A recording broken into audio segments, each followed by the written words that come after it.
o ser humano ele teve o desejo, né, de registrar, né, o som, né, que era algo muito importante, né? Quando o ser humano começou a falar, que ele começou a usar a oralidade, ele já quis registrar o som. Ele meio que reproduzir o som da natureza, né? O som do vento, o som da chuva, o som dos animais. E com isso, os dialetos, né, os idiomas foram sendo originados, né? Então, a gente sabe que existem diversas formas de se registrar o som hoje, né? Mas e o primeiro relato histórico do som? A gente não consegue hoje identificar.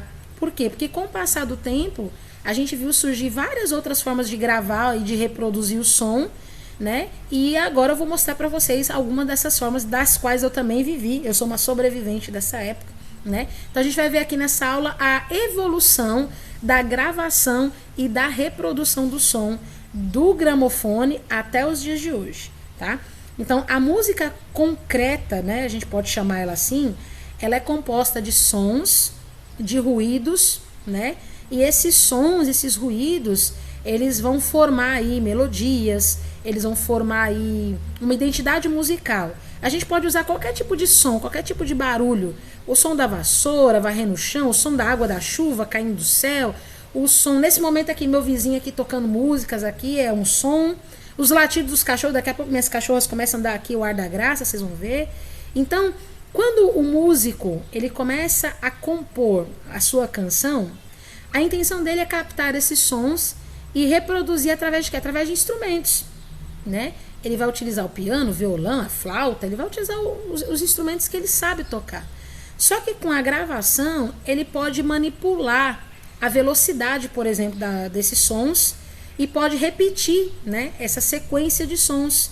E ele pode misturar com outros sons e criar novamente outros sons, né? Então ele pode colocar para frente e para trás, colocar de trás para frente, colocar efeito de eco. Ele pode colocar várias equalizações ali no som para que ele tenha a modificação do som original. Então, como é que isso poderia ser reproduzido? Através de discos de um material chamado vinil. O vinil ele é de origem do petróleo, tá bom? É um plástico que vem de origem do petróleo. Então, essa aqui é uma imagem do gramofone. Essa manivela que tem aqui, ela colocava essa plataforma aqui, que é uma espécie de um disco que fica girando em rotação, certo? E aqui tem uma agulha que passava por essas linhas, né, e fazia a leitura dessas linhas, e o som saía por essa caixa acústica aqui, que parecia um cone, certo? Então esse era o gramofone, uma caixa quadrada, onde tinha uma manivela, onde você rodava a manivela, como se fossem os pedais de uma bicicleta, né? O pedal da bicicleta é uma manivela, certo? E aí ele colocava essa base aqui para girar, né? E aí essa base girando, ela teria que ter uma rotação adequada para que você ouvisse o som como ele é. Se você acelerasse demais, né, desse muitas pedaladas ali, aí o som ficava muito mais aguçado, muito mais agudo, né, ficava muito mais ligeiro. Se você desse poucas pedaladas, ele ficava, né, mais devagar, mais lento, né? Então a rotação estava aí na quantidade de pedaladas, né, que você dava aí com a manivela.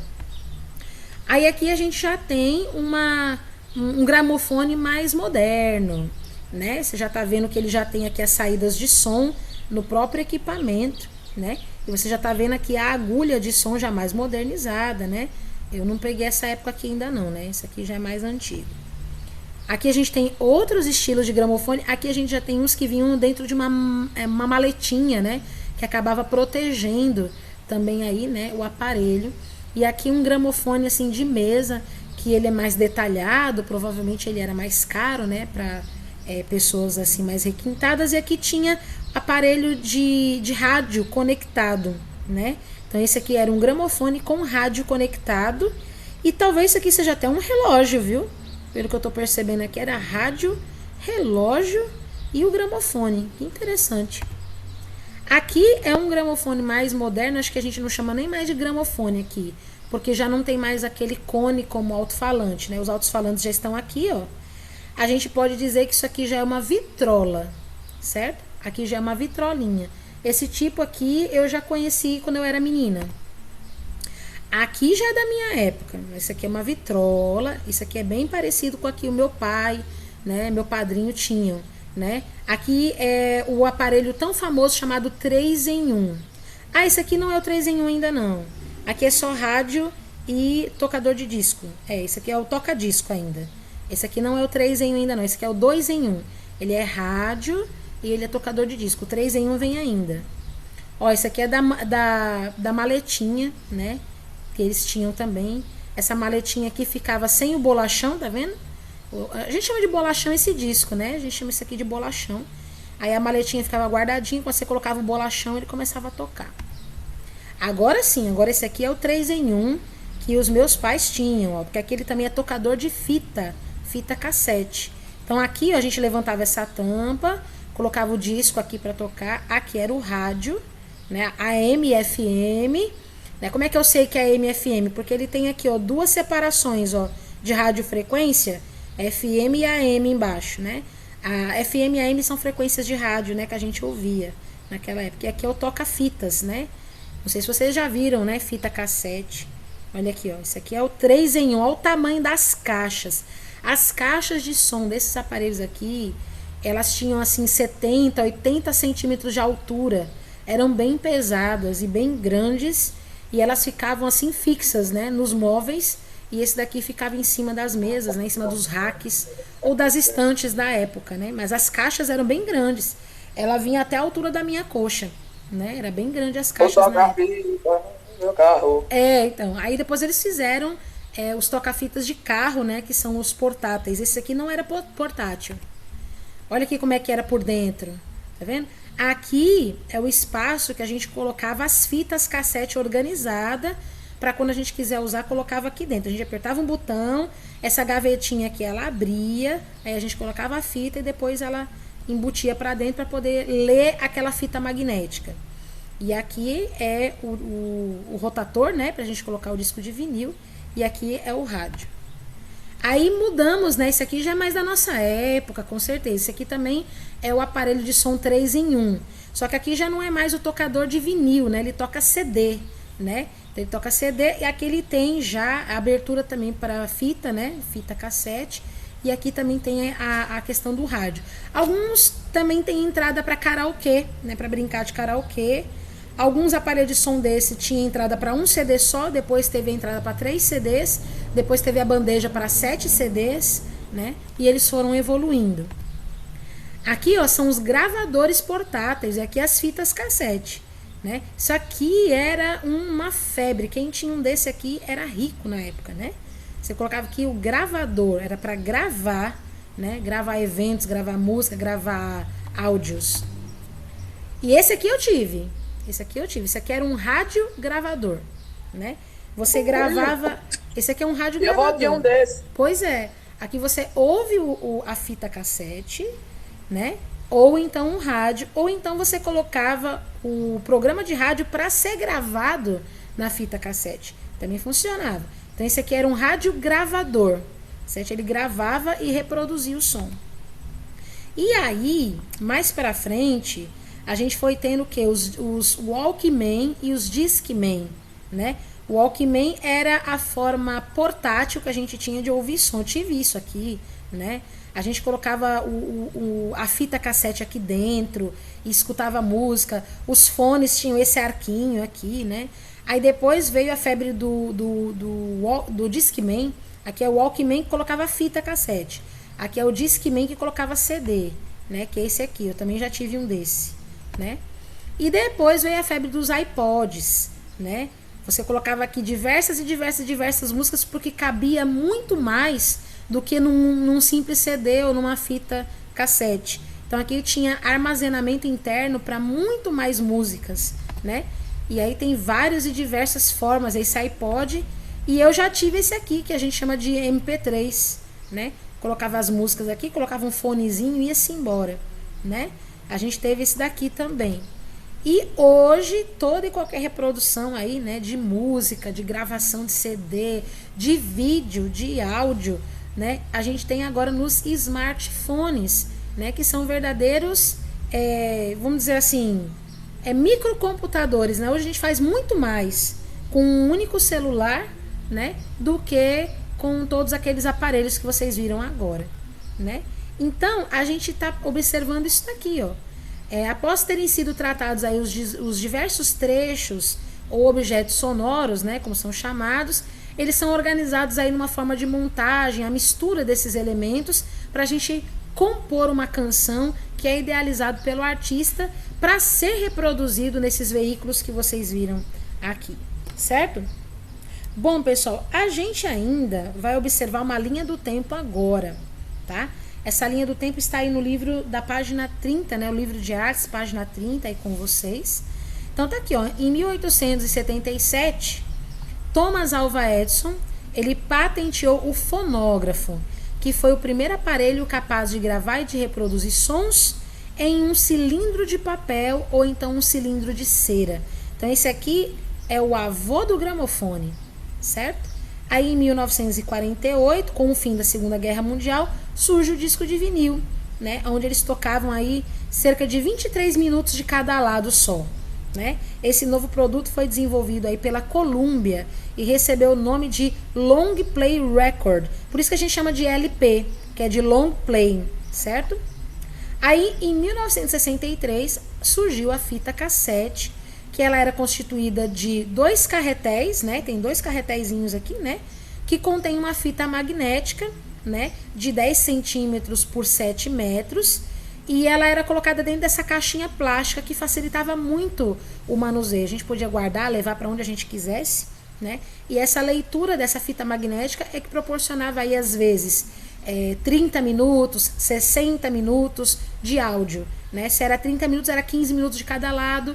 Se era 60 minutos, era 30 minutos de cada lado. E se era fita de 90 minutos, eita, quem tinha dinheiro para comprar fita de 90 minutos era rico nessa época, viu? E aqui, continuando na página 31, a gente tem aí em 1982, ó, o ano em que eu nasci, né? Com o finalzinho aí da década de 70, a Sony e a Philips, elas se juntam e desenvolvem aí o disco digital, certo? O CD é Compact Disc, né? E eles começam então a desenvolver a gravação em CD. O CD ele tem 11 centímetros e meio de diâmetro e ele pode ser reproduzido aí por cerca de 1 hora de gravação, né? Em 1991, a sigla MP3, né, vem de MPEG, né, Audio Layer 3. É um formato de arquivo que lá no início da década de 1990 permitiu que se passasse a ouvir músicas também no computador. É como se fosse um grande pendrive, né? Só que ele armazena só arquivos digitais musicais, ou seja, arquivo MP3. Aí em 2000 a gente começa a ter as entradas USB popularizadas, né? Nos computadores, nos televisores, nos notebooks, aparelho de som, aparelho de carro. Então começa aí a aparecer os pendrives, né? Que tem mais de uma utilização. Não é apenas utilizado para você colocar arquivos digitais de música. Agora você pode compartilhar diversos arquivos. E em 2006 até 2019, a gente começa a ter aí a popularização do serviço de música por streaming, ou seja, acesso musical via internet, né? Isso começou lá na Suécia e de uma forma revolucionária começou a globalizar, né, de uma forma muito grandiosa. E aí a gente começou a ter a possibilidade de ouvir música no celular, no computador, na televisão, utilizando o quê? A internet. Então a gente começa a perceber que o CD começa a declinar, até mesmo os pendrives começam a declinar. A gente pode armazenar tudo no celular agora, né? Então a gente percebe que esse movimento concretista, né, ele também ocorreu não só na área da música, mas ele também ocorre aí na área da pintura, na área da poesia, certo? O compositor Pierre Schaeffer, ou Schaeffer, não sei como diz, ele criou um conjunto de composições musicais, né, que são chamadas de cinq études de Brutes. E ele modificava usando uma técnica chamada playback. O que é o playback? Playback é o som do fundo musical, né, que ele pode ser colocado sozinho e depois você coloca vários outros sons por cima, né? Hoje, por exemplo, se você for gravar um vídeo, né, você pode colocar uma musiquinha no fundo, esse é o playback, né? Então, o primeiro concerto de música concreta aconteceu nos anos de 1950, com a apresentação da Sinfonia para um Homem Só, que foi o Pierre Schaeffer e Pierre Henry que constituíram essa sinfonia, tá? Se você parar para observar, tem vários lugares na internet que uma pessoa só, hoje, ela pode gravar várias vozes diferentes e ela pode mostrar ali uma harmonização completa, né, de vozes numa pessoa só cantando.